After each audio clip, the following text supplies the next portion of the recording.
Good morning. Welcome to Life Bridge. If we haven't met yet, my name is Grant, and you might have missed it, but we have an app that's really important that you download. Like everything we do in the church happens through the app. So if you search The Life Bridge Church, all the stuff Mike talked about is stuff you can actually sign up for. And if you need help with that, I'd love to help you in the info center. We're starting a new series today. It's called Guardrails. Now, if you've been in church circles for a while, you may have even gone through this small group material. It comes from a pastor named Andy Stanley out of Atlanta, Georgia. You might have actually gone through this as a small group, or maybe you've even been to a church that talked about guardrails before. So this is kind of a concept that's been around, and so for many of you, this might be review. And even though we know it's review and it's been around, we think it's that important. We think this is a concept that you need to review, and if you're a new Christian in here, and you label yourself as like, yeah, I'm new to this, I just started coming back to church. If that's you, and we know there's a lot of you out there, because just last Sunday we had 26 people get baptized here at our services. Yeah, that's really exciting. If you're one of those hundreds of people that have just started coming back to church in the last year, or maybe just a few months, and have put your faith in God, this stuff is essential. Let me just say on a personal note, everything we're going to talk about in this series is a big deal. And I am so glad as a young man that somebody came and explained to me as a new Christian, as a young man, you need to live your life with certain guardrails. We'll explain what that is in a minute. But if you live your life this way, it is going to change your life.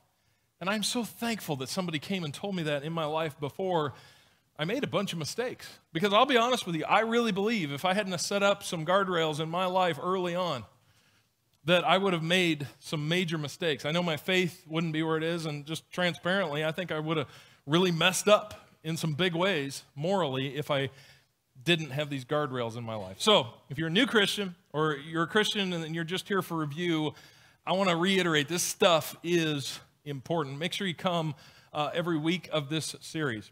With that, let's talk about what a guardrail is. A guardrail that you see on the highway is a system designed to keep vehicles from straying into dangerous or off-limit areas. You're going to be amazed as we go through the series how guardrails are just everywhere. Like they're everywhere you go. And it's amazing that we can't seem to get from point A to point B without them running us down a chute, basically. We have to have the guardrails in our life. You see them in bridges, medians, curves. They're keeping us from the danger zone. They're everywhere. The purpose of a guardrail isn't to just cost the taxpayer a lot of dollars. It's to direct and protect. That's the purpose of a guardrail. So it's not just protection to keep you from oncoming traffic, right? But it's also to direct you. There's certain places you have never tried to go in your Ford Fusion, right? Now, not because you're not adventurous, but just because there was a guardrail there and it just wasn't even an option for you. It keeps you on the right path in your life. Now, here's the most important part. A guardrail is set up inside the safety zone, right?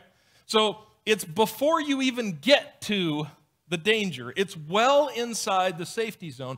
So if you do slam into a guardrail, it might be bad, but it won't be as bad as if you actually ended up going into oncoming traffic. If you went off of that bridge, if you went off of the side of that mountain, right? Guardrails are there inside the safety zone to protect you from ever even getting to the danger zone. They are there, they are designed to minimize damage. Now, in the first service, we had a bunch of these. Just curious. Second service, how many people have ever actually hit a guardrail? Go ahead and yes, we have a few people. Now, how many people were under the influence? No. That's not a question you asked. No.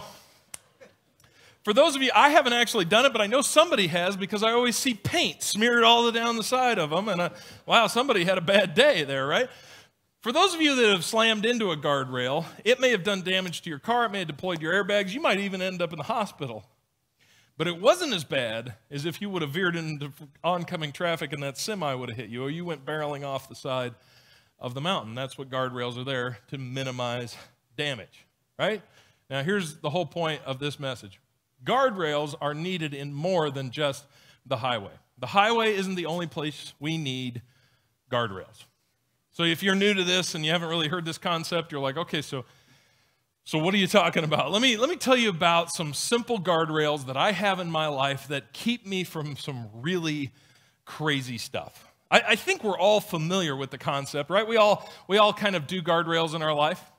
Anybody have a certain food you cannot allow in your house?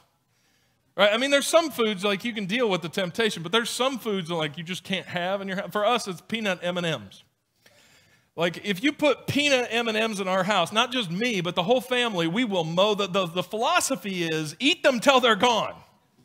Doesn't really matter how many you've had, just eat them till they're gone, right? Because you may not get any if you don't do it. Cake, it'll sit around for days. Cookies, it'll sit there. M&Ms, gone within the hour, right? You could put those on the Agglers in feed bags, and we would just be stuck there mowing them down. So we don't put M&Ms in our house, or we get small amounts of them. That's sort of a guardrail you might have in your life. Let me tell you about some more serious guardrails that I have in my life that have kept me well out of the danger zone. One guardrail I have is I have a merged checking account with my wife.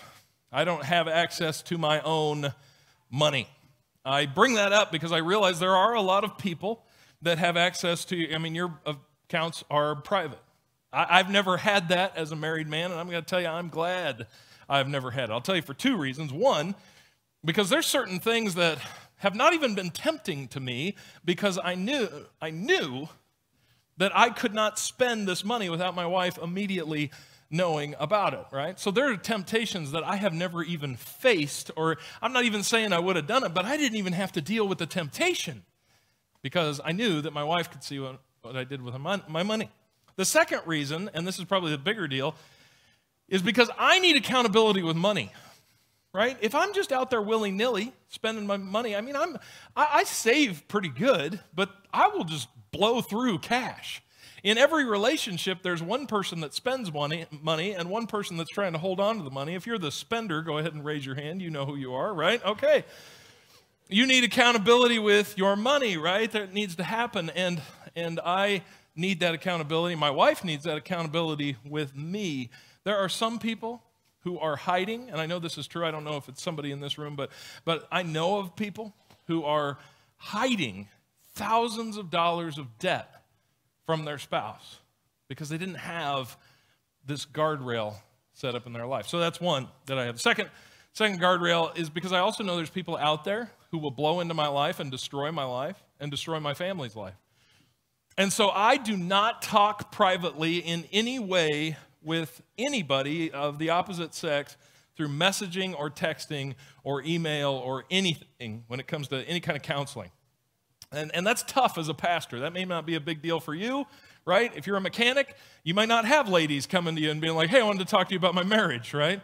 But that happens all the time as a pastor. And so people will come and they will message, and I'm just like, I'm just not going to do it. I might make a referral. I might say, well, you need to talk to this buddy. Here, let me recommend this person to you. But I am not going to talk about your marriage, your relationship, your mental health. I'm not going to do that with you privately. And because that guardrail is set up in my life, I have never had any kind of Brett Favre moment, okay?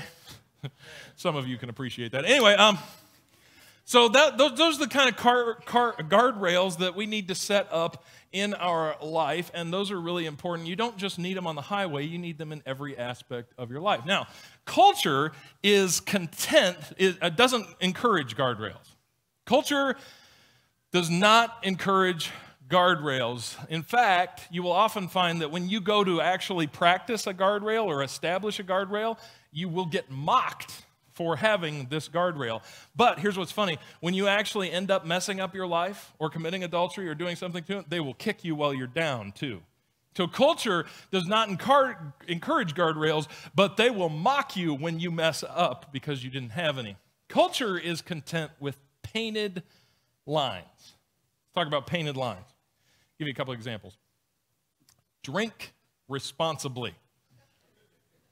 Now that sounds like a good idea. It sounds like a rule, right? It's like, okay, I'm going to drink responsibly. But the logic kind of breaks down because at some point when you're drinking, you've had too many drinks to drink responsibly, right? Like, it doesn't work. Like, so you'll be like, okay, I'm going to drink responsibly. And then you're 4 shots in, and you're like, I'm drinking responsibly. Have you seen my pants? I'm going to go find my pants responsibly. You know what I mean? And, like, drink responsibly isn't helpful because it doesn't keep you from anything. It doesn't protect you anything. In fact, all it does, if we're honest, is make us feel good about drinking, right? Another one is like teenagers. We always tell teenagers, and I'll tell you, teenagers live by this rule because it's been told to them so many times. When it comes to sex, wait till you're ready. Well, that sounds like a good idea. I think that was probably invented by a woman.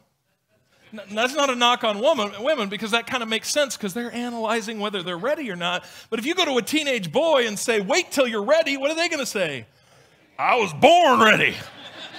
Right? What do you mean, wait till I'm ready? Woo! So it sounds good and people live by it like it's some sort of internal Bible that they've got going on, but it's nothing. It means nothing. It doesn't help you in any way, and it doesn't protect you in any way. Or maybe going to the bottom of the bucket, a painted line would be like, follow your heart. Do what your heart's telling you to do. That's probably the worst advice that anybody's ever given anybody, right? And so we have these painted lines, and culture's okay with these painted lines. But God's like, man, if you actually want something that's going to help you, we need to establish in the safety zone some guardrails that are going to keep us from our own stupidity, from our own weakness, and from people that would blow in and destroy our lives. Now, on that subject is the Billy Graham rule. This is the most classic guardrail there is, the Billy Graham rule. He said, I will not be with any woman of the opposite sex, not in a car, not in a meeting, nowhere will I ever be with a woman of the opposite sex who's not my wife. Now, this makes life really easy. I actually follow this rule. It makes life really, really simple. You cannot commit adultery if you're, well, you could, but it's hard to commit adultery with somebody when you're not alone with them, right? You could do it, you just have witnesses. But anyway, it makes it challenging anyway, let me just say that. So I don't deal with that temptation ever, never, ever. Every person that's ever committed adultery broke the Billy Graham rule. That was their first step. It wasn't step number 19. It was step number 1. So anyway, he has this rule. And in the 60s, everybody kind of got to know this rule, and they kind of started to make fun of it. And they said, actually, it's really bad. In fact, the Harvard Business Review wrote a whole article talking about how dumb this rule was. And then they said, but there's also problems. There's also problems in the workplace, because if you're in the workplace, you know that things happen when men and women who aren't married to each other have drinks or go on retreats or have meetings. Things happen. So the Harvard Business Review, they came up with their own solution, and their solution looked like this. This is the end of the article. It says this. So what's an evolved male leader to do? In the simplest terms, become what we call a thoughtful caveman. So write that down. Again, if you're looking for a painted line, if you're looking for something that isn't very helpful, become a thoughtful caveman. That's what you guys should do. So, like, you just walk in the office with a club in your hand, you know, become that thoughtful caveman. This isn't helpful. It sounds good, but it doesn't actually help anybody. And this is how they concluded it. It goes like this. Next one. Healthy, mature, self-aware men understand and accept their distinctly male neural architecture. I'm not even sure I understand that sentence, but this is their whole conclusion. This is what we are supposed to do as men to keep ourselves from making these things. It's a painted line. Now, here's the problem with that. And ladies, if you've been in the workplace, you can speak to this, right? How many of these have you ever met? Healthy, mature, and self-aware, right? Man, if you've ever seen one, you need to capture them and bring them into captivity so we can study them, right? They're a unicorn. Because that's not how most guys are. So that might work for the couple of guys out there that are healthy, mature, and self-aware, but for the other 99.999% of men, We need something different. And ladies, you need something different to protect you from the other 99.99% of men who aren't that. So I want to show you a completely different perspective. And let me tell you, culture and the people in this world don't love it. But God's perspective is very different. It comes from Ephesians chapter 5. In Ephesians chapter 5, Paul's been talking about right and wrong, and he's been talking about sin, and he's been just talking about a bunch of stuff. And then he kind of boils it all down in one little sentence, and it's one of those sentences, if you're just reading along in your daily read, you're going to buzz right past it. But I wanted to kind of hit the slow-mo button. I wanted to pause on this verse, and I wanted to drill it into your hearts. Ephesians chapter 5 starts like this. Be very careful then how you live. Be very careful then how you live. Again, I think we can blow right past this. Be careful. I grew up on a farm. My parents let me do the weirdest stuff on the farm. They let me go ride three-wheelers when I was 9, 10, 11 years old by myself. Before we found out they were a death trap, right? And before I'd go riding it, my mom would say, be careful. I'm like, okay, Mom. My parents would send me out, and I'd come in the house and be like, hey, I saw a skunk. Can I get the 12 gauge and go shoot it? And they'd be like, sure, honey, be careful. I'm like, okay, I'll be careful. And I'm still here, so anyway, I was careful. But she would say that, and it never really meant much to me. And then one day I was down the irrigation ditch, and there's this culvert that's about 50 feet long. And I was down there collecting minnows. I used to grab my mom's doily and go collect minnows. She loved that. Anyway, I was collecting minnows one day, and I was down there, and all of a sudden I kind of slipped in the concrete that went into this culvert that ran under the road. It was really slippery and mossy, and all of a sudden it just kind of sucked me in there. And I was like underwater, and I was like grabbing the sides, and it was all covered with moss, and I was like slipping and sliding. I couldn't, and I was just completely underwater, like shooting. I was getting ready to shoot down this culvert. And I don't even know how it happened, but I like turned around, and I like dug into the mud that was at the bottom, and I dug my way out, and I kind of flopped up on there. You know, so a little chubby kid. I looked like a seal, you know, wrestling. And I got out of there, and I was like, oh, like I almost drowned, you know, and I stood up and I was like, that's what she means. Be careful, right? We probably read past this verse and we don't put enough weight in it. But God's like, listen, be careful in this world. Be careful how you live. And we could probably have person after person get up on the stage and say, yeah, when I was a young man, I was a young woman, I wasn't careful. And now I'm an addict. I wasn't careful. I wasn't paying attention. I wasn't careful how I lived, and I messed up my marriage. I wasn't careful. I didn't take it serious, and now I got a mountain of debt that I'm trapped under. Paul says, listen, be careful how you live. The word live there literally means step. So if you've ever had a small yard with a big dog, you know that when you walk in that yard, you got to be careful where you step, right? That's what he's saying. Be careful where you step. Not as unwise, but as wise. Like, don't just go out there and live life willy-nilly. Hey, pay attention. Be wise. Come on, use your head. Because, next verse, making the most of every opportunity. Every decision you make in your life is an opportunity.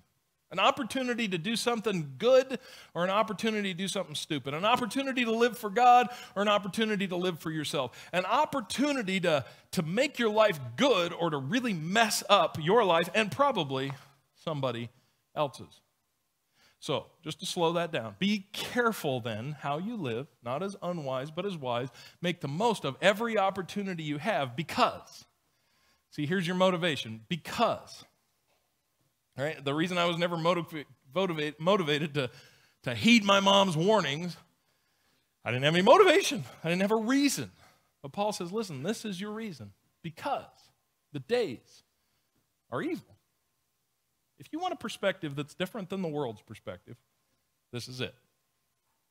Most people know there's bad things happening in the world, but they have not declared that the whole world is evil. But you need to understand, if you want to get in the mind of God, if you want to understand Scripture when you read it, you need to know this. From God's perspective, the whole world is evil. We think that people are basically good and there's a few bad ones. You need to know that's not true. everybody you meet is broken. And there are a lot of people out there, even if you're paying attention, they're not looking out for your best interest. I used to ride motorcycles all the time. That was my jam. I had some like junk motorcycles, but I loved riding them. And I was gonna, that was my plan in life. I was gonna ride bikes all the rest of my life. That changed one day. I was in Joplin, Missouri, when I went to school there, and I was at a stoplight, and it was next to this trucking company. And there was like this 50-mile-an-hour zone. I'm sitting at the stoplight. It's a beautiful day. I'm just sitting there. And I'd learned how to be careful on a motorcycle, right? I was careful. And I would look in the rearview mirror and make sure, mind my surroundings. I look in the rearview mirror, and there's this truck coming at me like crazy. I'm like, man, he is coming up on me quick. You know, so I'm looking back, and I'm looking, and he's just getting really bigger. So this all happened in a split second. And I was like, just to be safe. And so I just really quickly popped my clutch, revved my engine, did a kind of a wheelie and jumped over onto the shoulder. And that truck just flew by where I was. Didn't see the stoplight, didn't see me. And if I wasn't paying attention, I would have been a spot on that road. And I decided after that, I don't really need a motorcycle. I drove it for a while, but eventually we sold it. And I got to tell you, and you people that drive them in Michigan are nuts. I would never drive one up here. Anyway, just the potholes alone, much less the crazy people. So the crazy people are the problem. Paul's like, listen, the days are evil. The days are evil. People will blow into your life because, listen, why? They're not being careful. They're not being wise. They're not making the most of every opportunity. They will blow into your life, and they will destroy your life. You need to pay attention, because the days are evil. Then he says, therefore, here's where we go with this. Do not be foolish. Right? Again, we can get up on the stage. Every one of us could talk about times where we were foolish. Now we've got serious problems because Paul's like, listen, don't be foolish, but understand what the Lord's will is. Don't be foolish, but understand what the Lord's will is. Because God is trying to save you from yourself. He's trying to save you from yourself. He's saved me from myself countless times, and he's trying to save you from other people. He's trying to rescue you from the clutches of other people that are, frankly, just as stupid as you are. And that's what he's trying to do. The Lord's will is to prevent you from being wrecked by other people and by yourself. Now, here's what he does. He gives an illustration. It is a one thing leads to another. One thing leads to another. That's the illustration that he's going to give, because guardrails are essentially that one thing that keep you from the bigger thing. A guardrail is that one little thing that keeps you from the much bigger thing, because we all know that one thing leads to another. And Paul gives a perfect illustration. He says this, do not get drunk on wine. Do not get drunk on wine. So his guardrail is not drink responsibly. His guardrail is don't drink at all. His guardrail is do not get drunk. That's the guardrail. Why? Because getting drunk is wrong?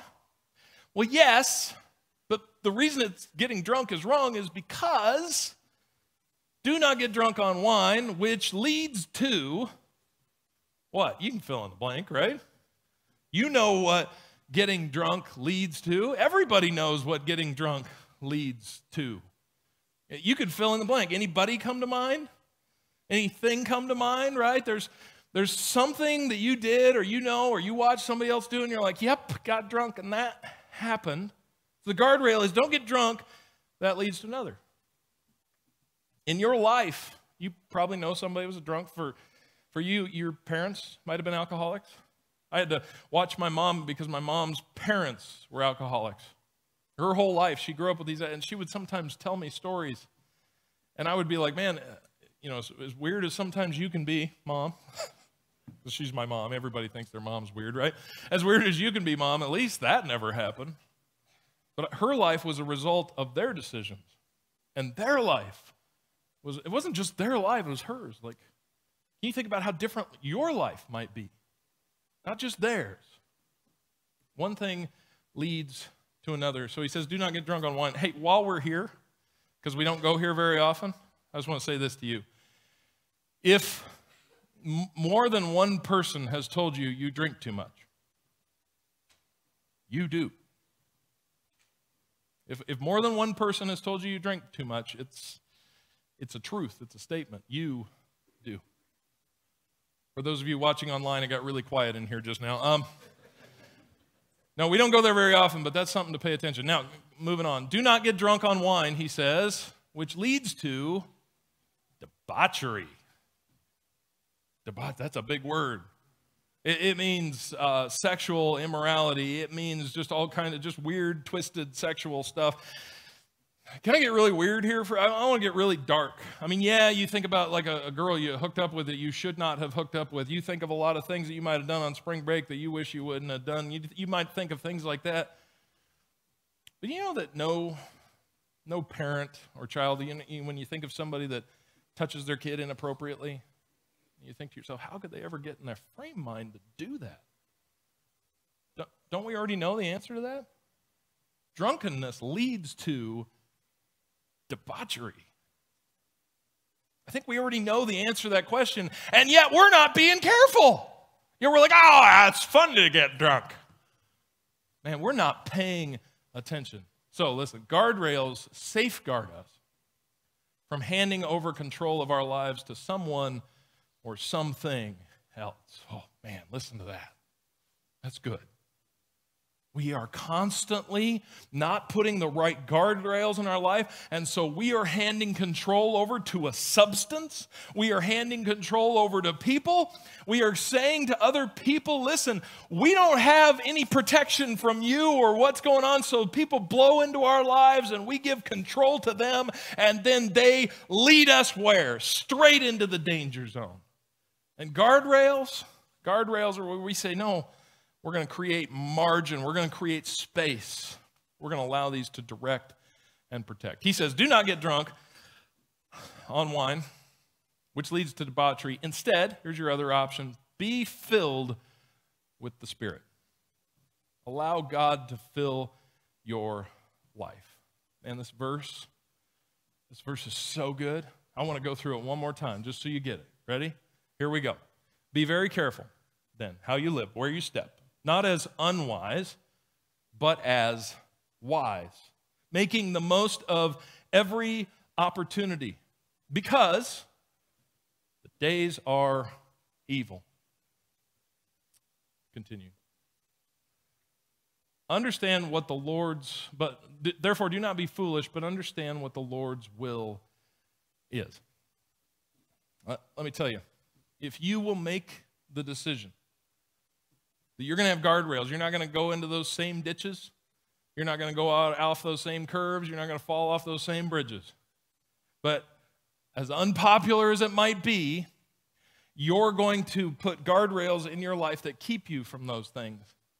Let me tell you this. Stepping away from the things that can harm you is a step towards the one who loves you. Stepping away from what harms you is a step toward the one who loves you. So here's the question, and we're going to talk about this for the next few weeks. What guardrails do you need to put in your life? Where do you need to start? I want to say this from my perspective. It is so much easier to hear the voice of God, to follow God, to live for God, to be excited about following God when you have those guardrails in your life. One of the most difficult things you can ever do is just get out there and not be careful. You're just like, well, I'm just going to kind of do what I feel today. And if you do what you feel today, it's going to be a disaster. And I watch so many people come in here and they so desperately want to live for God. They want to follow God. They want to hear God's voice. They want to experience God's power in their life. They want to read the Bible. They want to be filled with the Spirit. But they're not being careful. And so they run out into this dark world and they just fall over and over and over to the same thing. And that might be your story right here today. And I can tell you, you can change that all. It gets so much easier when you establish these rules in your life that direct and protect. So, where do you need to start? What guardrails do you need to establish? You think about that. You ask God those questions, and we'll pick that up right here next week. Let's pray. Father, I pray for every person that came here today. God, people that are watching online, I pray that you'd help them to know what you want them to do. Steps that you want them to take. Rules that you want them to live by. These rules may not be for everybody, but it's the rules that they know they need to live by. And I pray that you would speak to them right here and right now. And God, that you would keep them from the danger zone, that they would be able to live their life carefully. And I pray that in Christ's name. Amen.